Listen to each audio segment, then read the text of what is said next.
Hé, stop! Tu roules sur le boulevard BD. Ce livre est fait pour toi. Trifon de A à Z, petit dictionnaire tournesol. Une simple armoirie, divisée en 4, orne la couverture de l'ouvrage.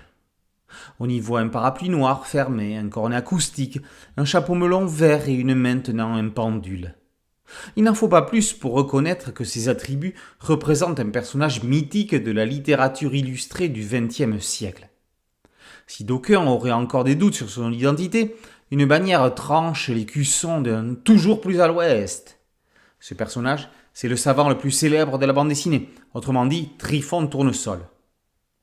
Apparu au beau milieu de la bibliographie Tintin, dans le trésor de Rackham le Rouge, il deviendra aussitôt le troisième pied d'un siège dont les deux autres s'appellent Tintin et Haddock, et sur lequel repose le cœur illuminé de l'œuvre d'Hergé.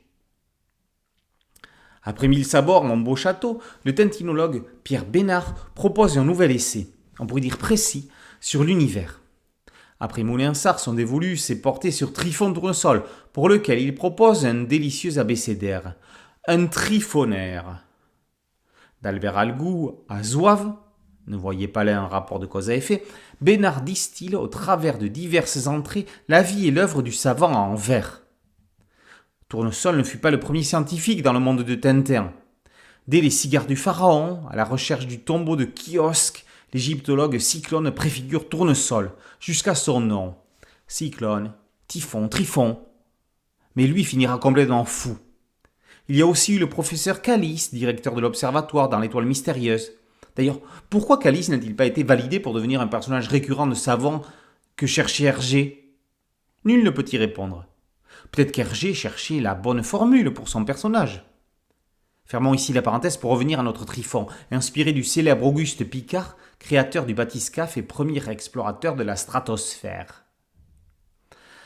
On en sait peu sur le passé du professeur, si ce n'est qu'il fit ses études avec Bergamote, rencontré dans les 7 boules de cristal. Il aura plus tard le béguin platonique pour une célèbre cantatrice à qui il dédiera une rose blanche. Tournesol gagnera en sérieux dans l'aventure lunaire. Il sera appareillé car on ne peut pas partir dans l'espace avec un cornet. Le naturel reviendra au galop. Tout comme le comte de Champignac, Tournesol a ses caractéristiques que le lecteur aime à retrouver.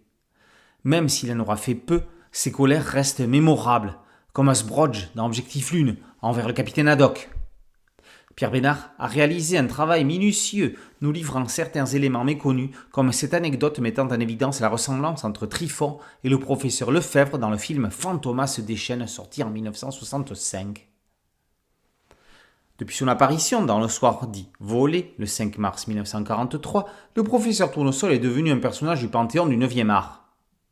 Après le Tournesol illustré d'Albert Algou, il était temps qu'un nouvel ouvrage d'études lui rende honneur. C'est chose faite grâce à Pierre Bénard, qui nous donne envie de repartir à la recherche du trésor de Rackham le Rouge, de décoller pour une aventure lunaire et de s'énerver contre un lymphatique milliardaire désœuvré dans un hall d'aéroport. Quand on a fini de lire Tintin, on peut recommencer à lire Tintin, on y trouvera toujours quelque chose de nouveau. Trifon de A à Z par Pierre Bénard est paru aux éditions Sepia dans la collection 1000 sabords. Boulevard BD, c'est un site dédié, un podcast audio et une chaîne YouTube. Merci de liker, de partager et de vous abonner. A très bientôt sur Boulevard BD. Ciao.